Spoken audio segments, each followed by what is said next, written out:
Okay, so we are nearing the end of our class. Мы уже приближаемся к концу нашего класса, нашего изучения. So someone said you had another question. Да. Кто-то сказал, что у вас еще вопросы есть. Вопрос по поводу Откровения 3 главы 5 стиха. Revelation 3:5. Иисус говорит, что побеждающего Он не изгладит имени из книги жизни. Jesus said that he will not erase the name of the one who overcomes from the book of life. Что это означает? What does it mean? That he will not erase his name from the book of life. Okay, this is a figure of speech. Это образное выражение. Okay, and you find a number of these in the Bible. И вы много таких образных выражений можете найти в Библии. You have these in English and some other languages. I don't know if you have this in Russian. No, we don't have. It's called a litotes. Ну, вот есть образное выражение, есть, вот в английском оно есть также такое элитотес. Okay, and it's a way of saying making a point, a positive point by saying it in a negative way. Иными словами, это когда вы делаете какое-то позитивное, положительное утверждение и делаете это через отрицание. For example, I might say, I'm not going to give you an easy test tomorrow. Например, я могу сказать, что я не собираюсь давать вам простенький тест сегодня. As a way of saying, I'm going to give you a hard test tomorrow. И это то, как я говорю, что способ сказать, что я завтра вам дам такой сложный тест. Sometimes this uses what is called in English a double negative. И иногда используется то, что в английском говорят двойное отрицание.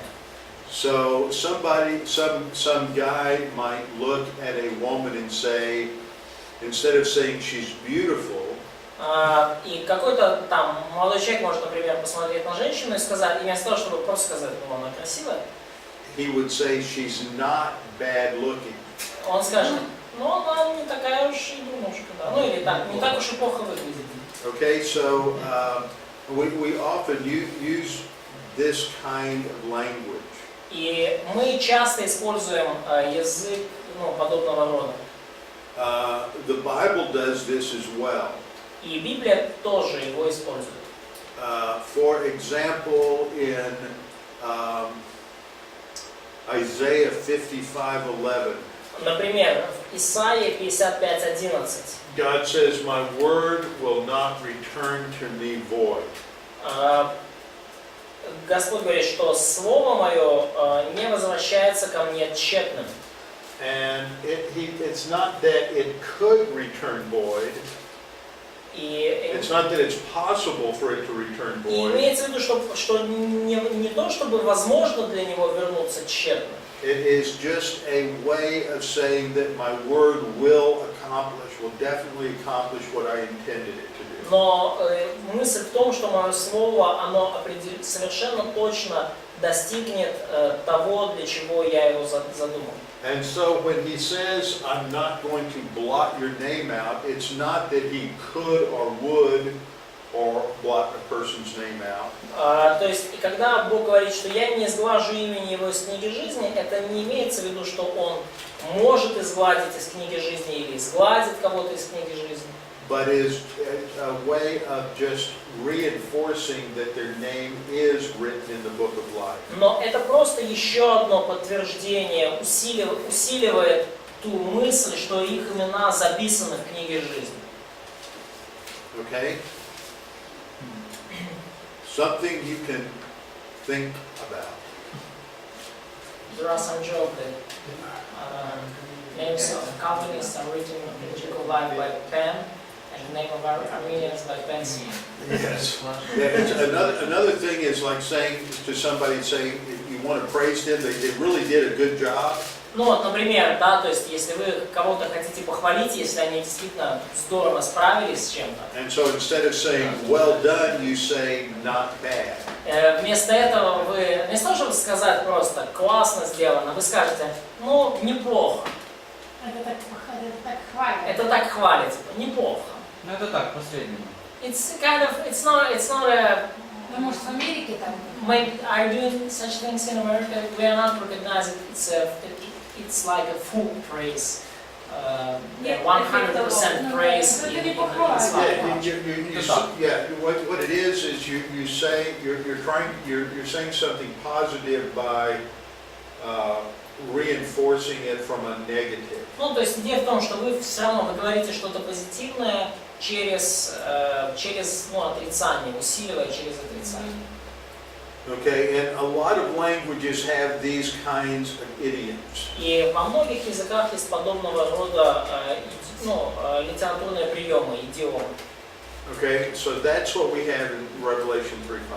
И вот это то, то, с чем мы сталкиваемся в Откровении 3 глава 5 стих. Next question. Следующий вопрос. Луки 17:21. Царствие Божие у вас есть, как понимаете? Luke 17:21.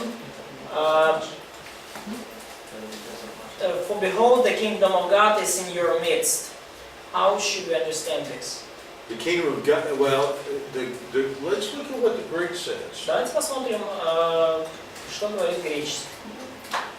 Luke 17:21.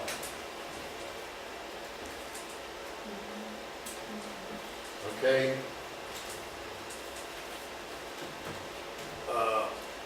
It is Luke 20. The kingdom. Look at the Greek over here. The kingdom. And Basileia. Царство Басилея. Of God. Царство Бога или Царство Божие. And then this word, entos, И вот это слово «энтос» is a preposition meaning in the midst, is in the midst of you. это предлог, который означает «среди вас», So, «среди вас». Jesus as the king is offering them the kingdom. То есть Иисус как царь предлагает им царство. You know, Jesus as the future king, if they would accept him. Иисус как будущий царь, как их будущий царь, если они его примут. And I could say something similar. И я могу сказать что-то вот подобное. I could say Texas is in your midst. Я могу сказать, что Техас посреди вас теперь. Okay, because I am from Texas. Вот так почему? Потому что я из Техаса. You know, Texas is here. Техас здесь, Техас пришел к вам. Okay, that's what Jesus is saying, is the kingdom is in your midst, but you don't recognize it.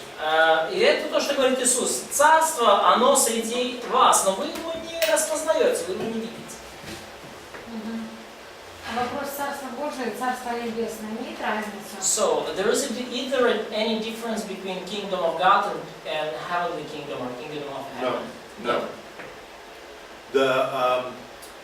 If you compare Matthew with Mark and Luke, Если вы сравните Евангелие от Матфея с Евангелием от Марка или Евангелием от Луки, Matthew will use the phrase kingdom of heaven in the same places that Mark and Luke use the phrase kingdom of God. то вы увидите, что Матфей использует царство небесное в тех же самых отрывках, где Марк и Лука используют царство Божие. And it is suggested that the reason Matthew uses the phrase kingdom of heaven И, в общем-то, предполагается, что причина, по которой Матфей использует Царство Небесное, is because he is writing to Jews и это потому, что он пишет евреям, who do not like to use the name of God. евреям, которые не очень-то любят так просто упоминать имя Божие. So rather than using the term God, he uses the term kingdom of heaven as just a synonym for the phrase kingdom of God. Потому вместо того, чтобы использовать термин «царство Божие», он использует «царство небесное» как просто синоним для царства Божьего. Лишний раз не использует имя Бога. Okay, any other questions? Есть ли еще вопросы? All right, let's go to Matthew 13, and let's look at I just want to look at a couple of these parables. И давайте откроем Матфея 13 главу. Я хочу посмотреть несколько из притч, которые там. Because in these parables, Jesus talks about judgments at the end of the age. В этих притчах Иисус говорит о судах, которые будут в конце века. And one of these he explains in, it's the parable of the tares. И одна из них это притча, которую он объясняет, и это притча о плевелах. And he says, Tares, yes? tares, yes. Да, притча о And плевелах. it's a parable. What he's doing is he's talking about new information about the coming of the kingdom. Это Матфея 13. И что он делает здесь? Он дает новую информацию о приходе царства. These are called mysteries, that is, previously unrevealed information about the coming of the kingdom. И это называется тайна царства, то есть информация о царстве, которая была до этого не открыта, скрыта была. And so these parables talk about the period of the church age before the kingdom begins. И эти притчи говорят о периоде века церкви до наступления царства. Okay, so he uses this picture of a man who goes out and he sows good seed. И он использует вот этот образ человека, который выходит на поле и сеет хорошие семена. The seed is wheat. Семена пшеницы. And then at night his enemy comes and sows this other plant called a tare И in the same field. ночью приходит его враг и сеет другие семена, которые называются как плевелы, на том же самом поле. And the tares are a form of a weed that you can't pull it out without also destroying your wheat crop. И плевело это такой вид растения или как это такой вид пшеницы, который вы is it this also the sort of a wheat or it's Is it what? Is it a sort of a wheat No, or it's some another grass? It's a weed. Yeah. Yeah, То есть это такой род сорняка, который вы не можете выдернуть эти плевелы, не выдернув вместе с ними и ваш урожай пшеницы, то есть пшеницу вашу.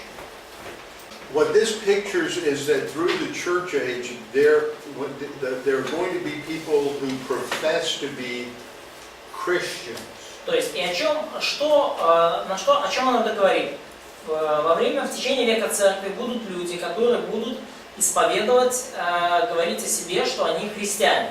You know, they're not going to profess to believe in Jesus. There's a difference between professing to be a Christian and claiming to believe in Jesus. И они не будут провозглашать, что они верят в Иисуса. Есть разница в провозглашении того, что ты веришь в Иисуса, и провозглашении себя христианином. Right? There are many people who say, "I'm a Christian." Но мы знаем, есть много людей, которые говорят, что я христианин. But they never believed in Jesus. Но они никогда не было в их жизни момента, когда они уверовали в Иисуса. But there are also people who may not know any better. They live a very sinful life. Но есть также люди, которые, может быть, никому не известны, и они живут очень простой жизнью. But they say, "Yes, I definitely believe Jesus died for me." Но они говорят, да, я совершенно определенно верю, что Иисус за меня умер. Now they are a believer. They're just a prodigal son type of believer. Но они верующие такого рода блудного сына, из той же But the категории. tares here are people who claim to be Christian, but they've never believed in Jesus. Но плевелы здесь это те люди, которые заявляют, что они христиане, но они никогда не веровали в Иисуса. So the way Jesus tells the parable is that they don't want to separate the wheat from the tares because then the wheat will also become uprooted. И то, как Иисус это объясняет, Он не хочет удалять плевелы с поля, с пшеницы, потому что иначе пшеница также будет, придется ее выдергать, да, то есть. And the separation of the wheat from the tares will not come until the harvest, which is a picture of end-time judgment. И отделение пшеницы от плевел, оно произойдет только когда будет сбор урожая, и это образ end-time judgment.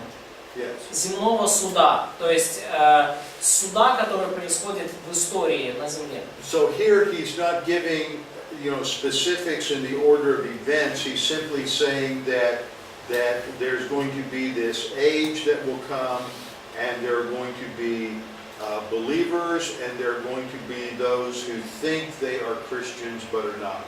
И здесь он не дает конкретных деталей, он просто говорит вот о том веке, который наступит, и он говорит о людях, которые будут действительно верующими, и о людях, которые будут говорить о себе, что они верующие, но они не будут ими.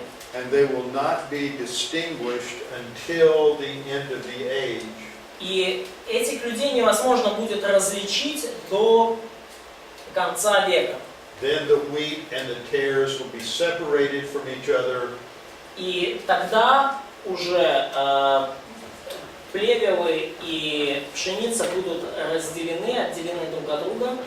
And then they will gather and burn them at the end of the age. И после этого плевелы будут собраны и сожжены. Это будет при кончине века. And that comes at the end of the tribulation. И это произойдет в конце Великой Скорби. And that's why chapter 41 talks about this, verse 41 talks about the Son of Man will send out his angels, and they will remove all the unbelievers from the earth.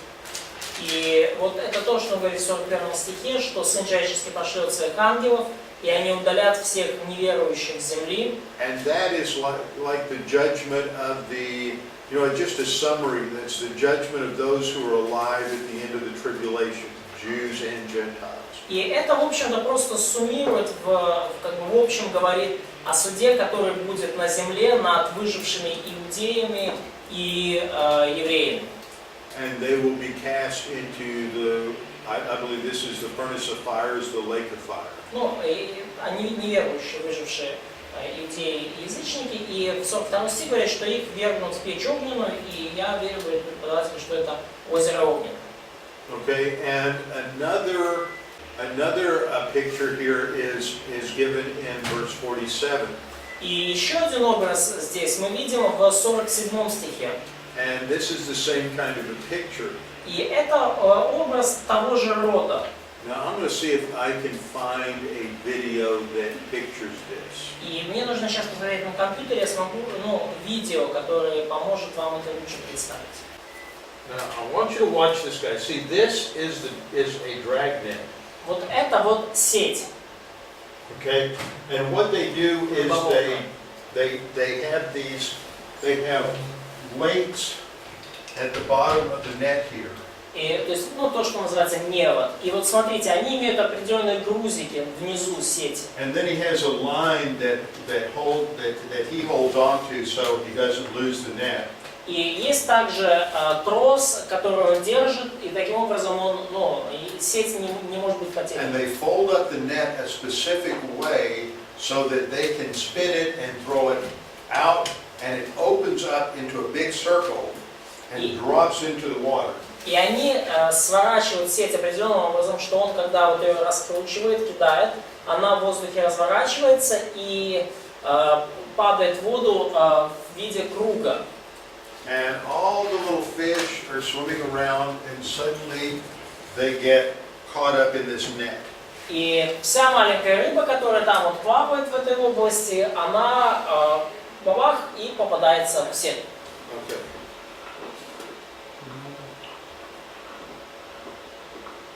What tribe does that? Yep.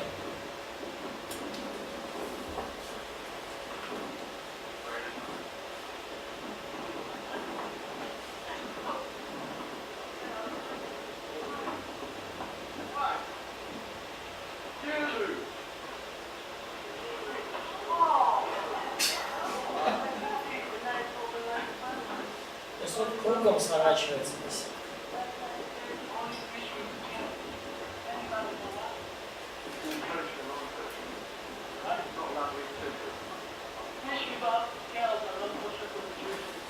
Okay, and so what he does is then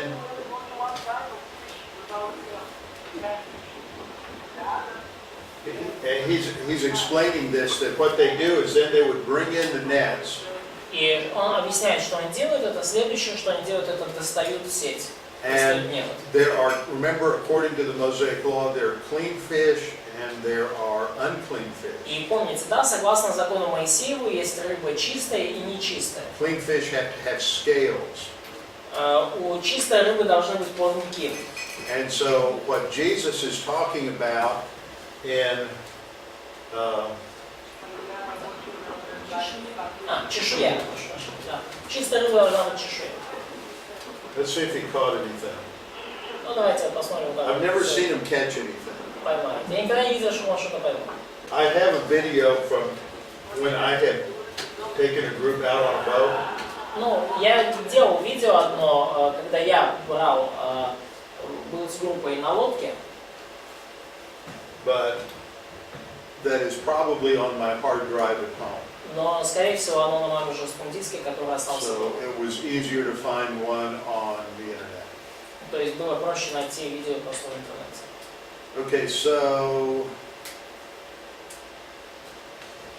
Jesus is saying that he throws it, this dragnet will be cast out И он говорит вот о неводе, закинутом в море, and gathers all kinds of fish. и который захватил рыб всякого рода. When it's full, they pull it to the shore and take the good, or that would be the clean animals, into the vessels. И когда наполнился, вытащили на берег, и всех хороших, то есть чистых, животных, рыб, собрали в сосуды, And then they throw the bad away. а худое выбросили вон. So he says that at the end of the age, the angels will come forth and separate the wicked from among the just. И так будет при кончине века. И изыдут ангелы и отделят злых из среды праведных. And will cast them into the furnace of fire, where there will be wailing and gnashing of teeth. И вергнут их в печь огненную, там будет плач и скрежет зубов. So this again indicates eternal punishment. И снова же, это указывает нам на вечное наказание. So this is a very, very important, very important passage to emphasize the eternal condemnation that comes. И это очень важный отрывок, который помогает подчеркнуть грядущее вечное наказание. Again, this is just a general description of the judgment that comes at the end for those who are alive at the end of the tribulation. И опять же, это достаточно общее описание того осуждения суда, который произойдет над выжившими после Великой Скорби. Okay, any questions on that? Есть ли вопросы об этом? Можно спросить? There's a question. Откровение 2 глава, начало говорится о первой любви, и там типа перечисляются дела. Но что такое первая любовь? Вообще говорит по отношению к Богу. Где дела перечисляются? То есть что делать? Вторая глава. Вторая глава Откровения не понял. Там говорится о первой любви, потом перечисляются хорошие дела. Вернись и делай. Oh, yeah, I understand. Это что значит? So, there is a Revelation 2 in the letter to church in Ephesus. Yeah. It's the angel of church or someone here is accused in losing first love. You have left your first love. And therefore, it's he received a command or to repent and to do the deeds you did at first. So how to compare this first love and deeds you did at first? Okay, How to put it together? okay. In the first letter, talking to them, Значит, в самом письме, которое говорится в самом начале этого письма, in verse 2, в стихе 2, they are praised for their works. их Иисус хвалит за их дела. Okay, I know your works. Я знаю дела твои. Now, I think this is just sort of a summary. Okay, I know your production. И я думаю, что это своего рода, такое, как суммирующее заявление итоговое. То есть я знаю твой плод, я знаю результат твоих усилий. And see, the word works can include both good and bad. И, в общем-то, слово «дела», оно включает в себя как хорошие дела, так и плохие. So I think that the first line, I know your works, is simply a summary. I know your works, I can evaluate you. И я думаю, что вот эта первая фраза «знаю дела твои», она как суммирует то, что будет дальше. То есть я знаю твои дела, и я могу оценить. First, I'm going to list the positive things. И вначале он перечисляет то, что хорошо.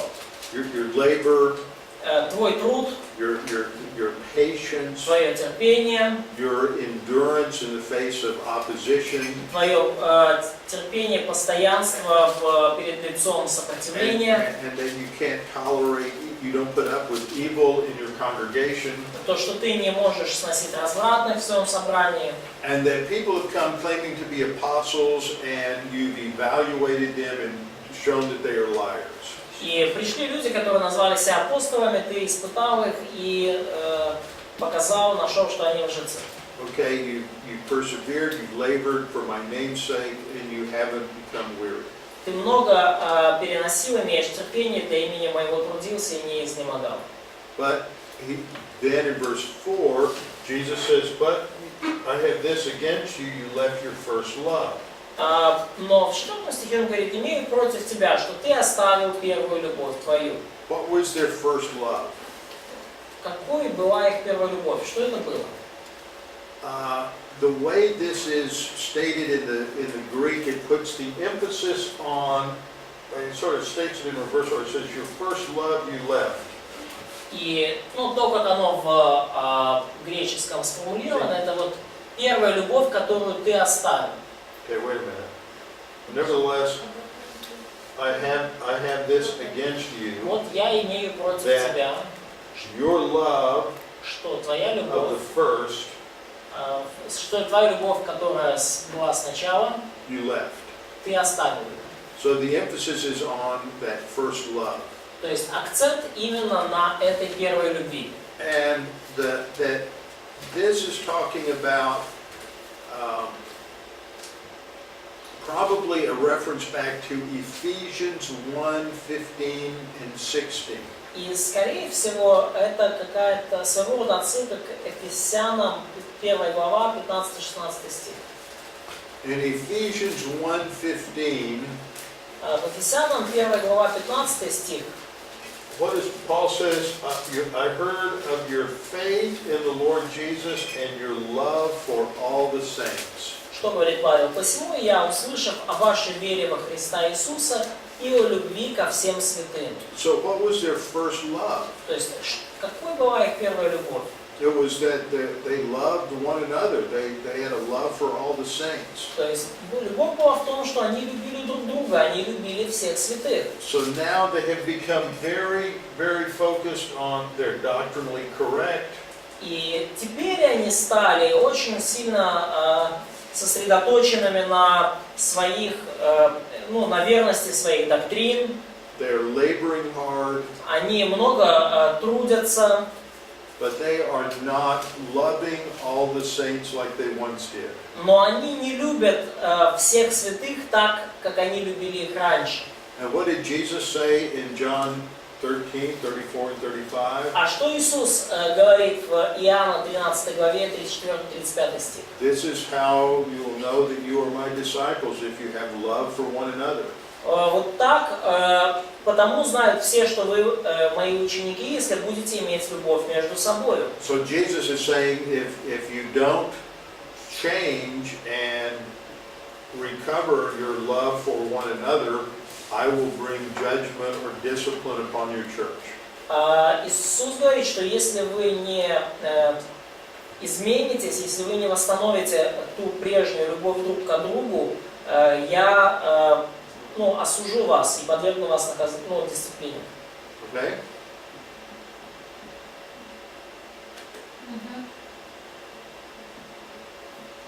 Можно еще вопрос Луки, 12 глава, 51 стих, или Матфея 10 глава, там где написано, что Иисус пришел не мир на землю принести, но разделение элементчиков. Лука 12:51, да? Да. So, can you look also at Luke 12:51, where Jesus said that he came to not to grant peace on earth, but rather division. Okay. How can you comment this? And the parallel passage, какой параллельный отрывок? The parallel passage is in Matthew 10. Yeah, in Matthew 10.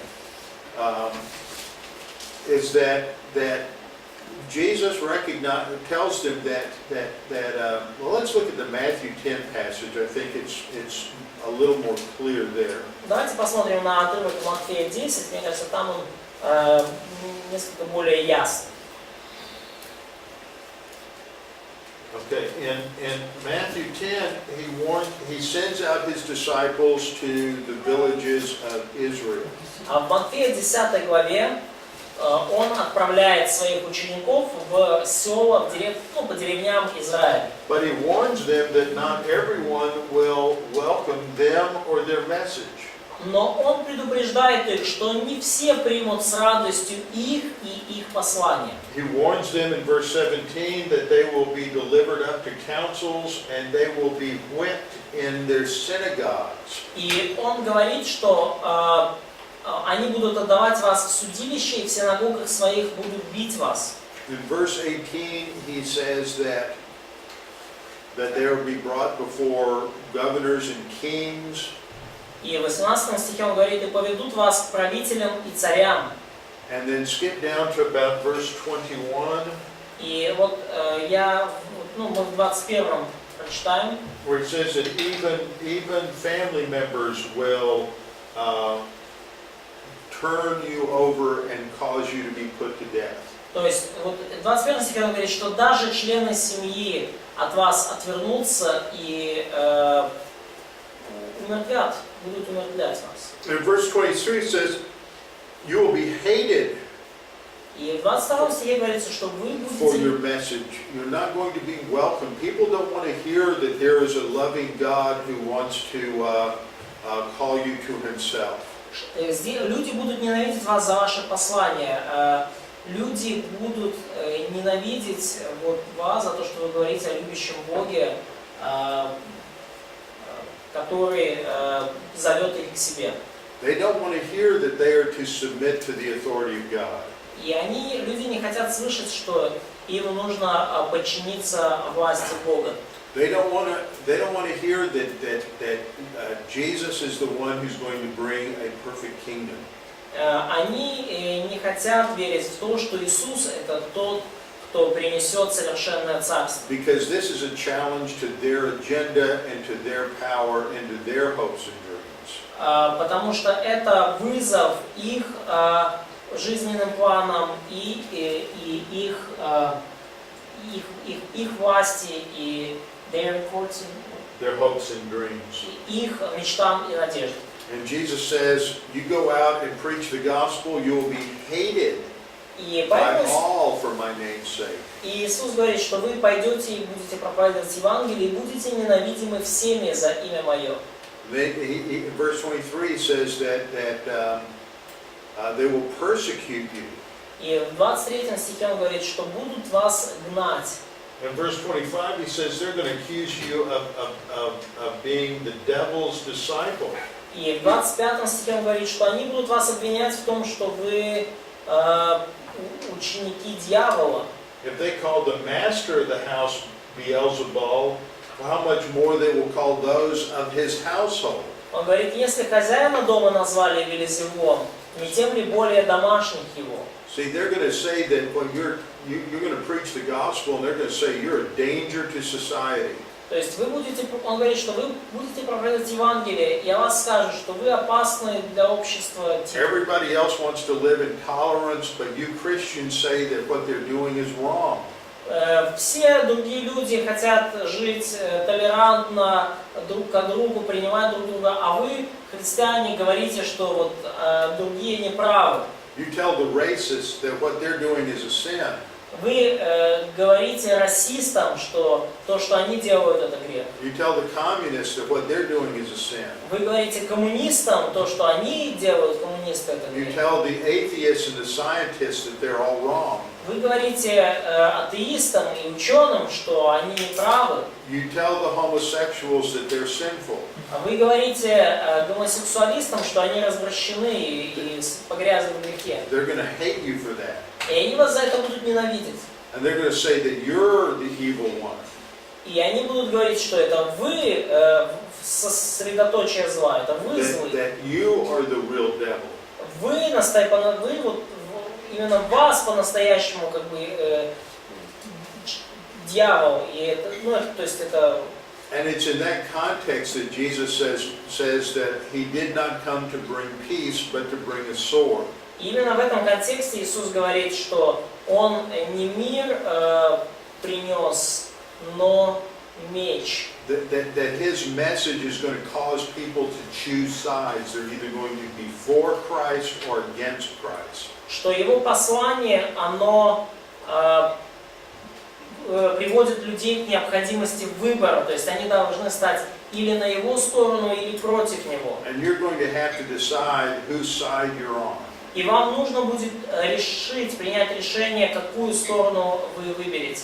And that means you're going to have to give up a lot of your own desires. И это также значит, что вам нужно отказаться будет от многих своих желаний. You may have to give up your ambitions. И вам, возможно, придется отказаться от ваших амбиций. You may have to give up family members who do not agree with you. И, возможно, вам придется отказаться или быть отвергнутым членами семьи, которые не примут вас. You're going to have to make your Christian life the most important thing in your life. И вам нужно будет сделать вашу христианскую жизнь наиболее важной вещью в жизни. And that may cause you to lose friends. И это может привести к тому, что вы потеряете друзей. That may cause you to be rejected by family members. И вы переживете отвержение со стороны членов вашей семьи. And it may even cost you your life. И это может даже стоить вам жизни. But when Jesus returns to establish his kingdom, then he will establish peace. Но когда Иисус вернется, чтобы установить царство, вот тогда Он установит настоящий мир. But before he returns, then this will cause division. Но до того, как Он вернется, это будет вызывать разделение. Message of gospel will cause division. The message of the gospel will cause division. То есть послание Евангелия будет вызывать разделение.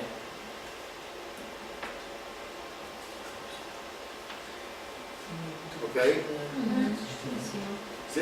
That's what I'm teaching when I go to church on Sunday morning. This Sunday morning. This Sunday morning, I'm in Matthew 10. I'm right in that passage. Я вот прямо сейчас проповедую по Матфею, и я буду в это воскресенье учить по Матфею 10 главе.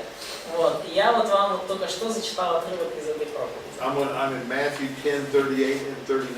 Я как раз сейчас буду в это воскресенье проповедовать по Матфею 10 глава, 31, 39, 38, 39 стих. Параллельно Михею, да, тоже об этом? So either the parallel passage in Micah's, in Prophet Micah's in Old Testament. In where? Micah's. Micah? Майка. Where? Майка 7, какая? Мальма. Майка 7, I don't know. Шестой. Майка 7, 6, verse 6. For son treats father contemptuously, daughter rises up against mother. Yeah. Yeah, it's the same idea that there will, you know, we're in a war, in a battle, spiritual battle, and people have to choose sides. Are they going to look to the Lord, or are we going to join ranks with friends and family? Who's more important, our relationship with God or our relationship with our friends and family? Та же идея. Мы вовлечены в духовную битву, и нам придется выбирать сторону. И, то есть, или мы следуем за миром, или мы отказываемся от каких-то значимых взаимоотношений с друзьями и семьей. И нам придется выбирать, да, что нам дороже, Господь или наши взаимоотношения с друзьями и семьей. Михея 7:6. Ибо сын позорит отца, дочь восстает против матери, невеста против свекрови своей, враги человеку домашний мир.